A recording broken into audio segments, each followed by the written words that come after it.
The feudal samurai warrior in Japan has been a mainstay of popular culture for many years. Courageous, obedient, talented, and above all honorable samurai have starred as the protagonists of cherished movies, books, television episodes, and even comic books. But as is frequently the case, the reality is far more interesting and intricate than fiction. And today we're going to examine the reality of samurai life in feudal Japan. Origin of the samurai. The Japanese word subaru, which means to serve, is the source of the English word samurai. Around the 9th century, or what is known as Japan's Heian period, both the name and the warrior class it describes emerged. This was comparable to the time that European knights were embarking on crusades.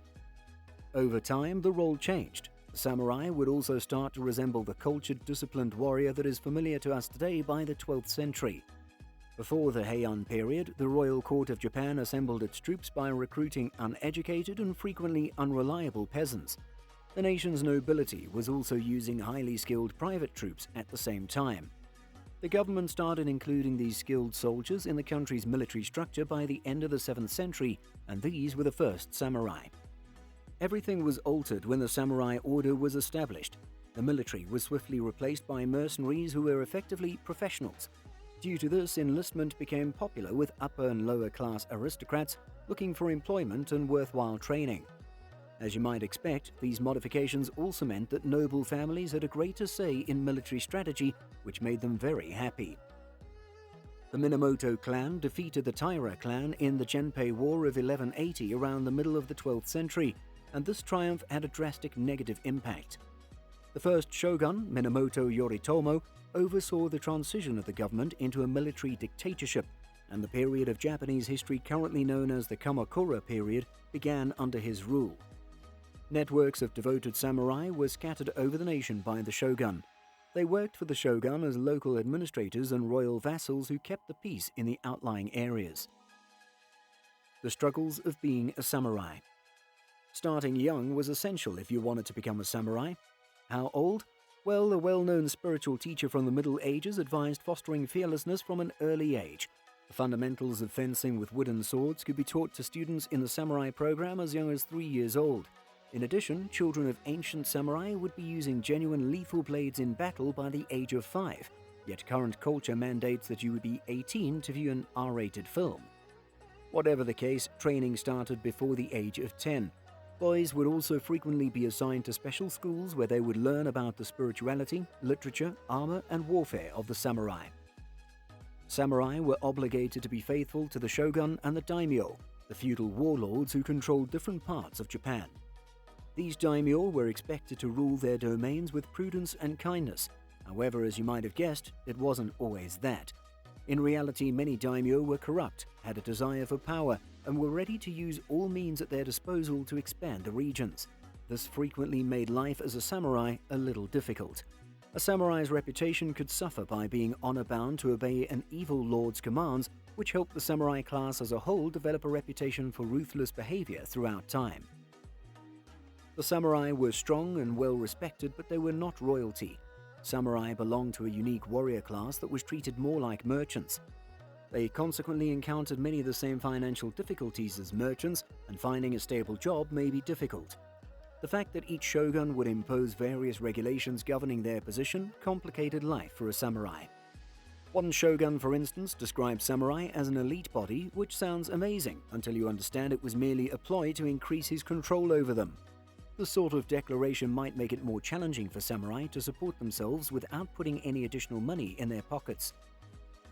While Zen Buddhism didn't reach Japan until the 12th century, Buddhism in general had been practiced there since the 6th century.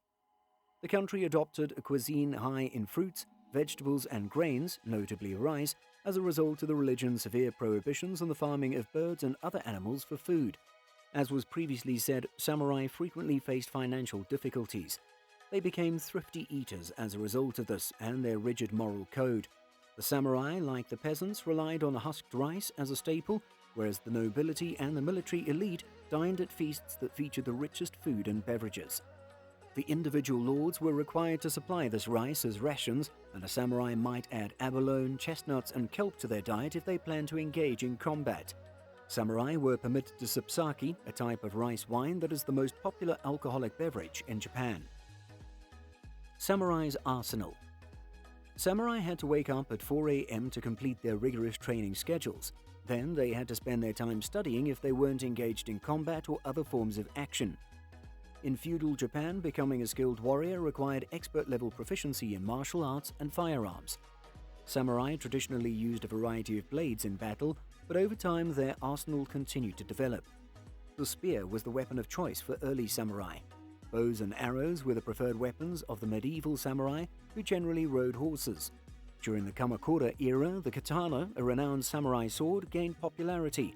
It would continue to be the samurai's main weapon, along with a bow, well into the 15th century.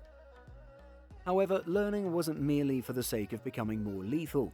It was thought that the steadiness and endurance needed to master the martial arts would enhance one's capacity to maintain composure. Nobody knows for sure if it was successful or not, because records indicate that samurai were frequently, shall we say, less than composed while dealing with the populace. Samurai armor had a long history dating back to the Heian era and was incredibly adaptable. Using cutting-edge techniques, artisans created an iron that was covered in leather or bronze-colored strips. Samurai armor advanced alongside new materials and technology as they became accessible. The armor's weight increased as a result of becoming more and more intricate throughout time. The yoroi, or oyoroi, a particular kind of armor, included a multi-part skirt, a cuirass, shoulder pads, and a helmet. It weighed more than 60 pounds in total. The Kabuto samurai helmets were constructed of iron and steel. They protected the neck by covering the head and the head flaps. The helmets have intricate carvings and decorations. For instance, a daimyo warlord may dress in animal symbolism. Samurai's social life. A samurai needed the consent of someone who had the same social position as the prospective spouse or one higher before they could get married. Marriages had to be arranged for samurai of higher ranks, and planned marriages were a common formality for individuals in lower social classes. The lowest-ranking members of the samurai class were permitted to wed commoners, but most marriages within the class were arranged. Early on in the history of the samurai, women enjoyed a great deal of independence and liberties, but over time the society became increasingly patriarchal.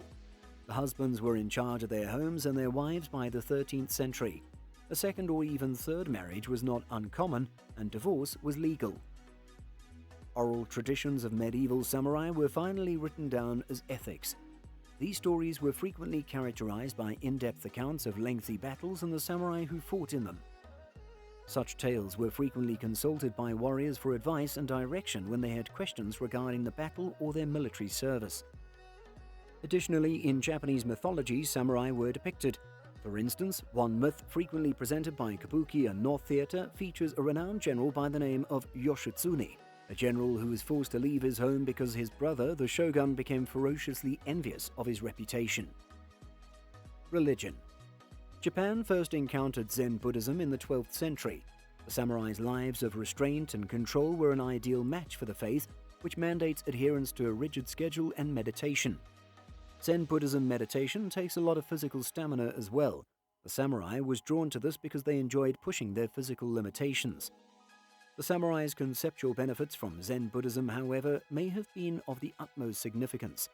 The lives of the samurai were extremely dangerous.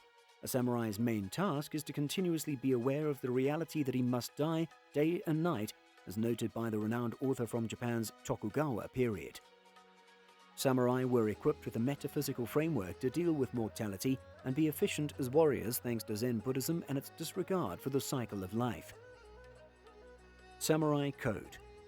The samurai gradually started to form the renowned moral code that would one day be known as Bushido, or the Way of the Warrior. A samurai had two allegiances, his shogun and his daimyo. But he had to follow the rules. To practice Bushido, one must be brave and honorable both in battle and in daily life. The Formulary of Adjudications, a text created in 1232 during the Kamakura shogunate, described this code. There were still repercussions for dishonorable behavior among samurai, even if they were frequently disregarded in many parts of Japan. Seppuku, a codified method of suicide that was considered a way to recover one's lost honor, was the most severe of these penalties. In times of war, seppuku was frequently regarded as a noble means to avoid the embarrassment of capture and may be inflicted as a penalty for dishonorable actions. The samurai ideology expanded over the course of the Kamakura period in Japan's history to include topics unrelated to conflict and honor. As a result of this growth, warrior training began to incorporate practice, reading, and the arts. This element of samurai life was crucial.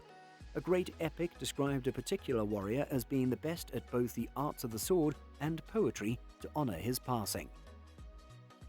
That's it for today's video. Make sure to subscribe and leave a comment on what video you want to watch next. And if you've enjoyed the samurai life, make sure to watch this video to learn more about Ottoman slavery and the elite janissaries.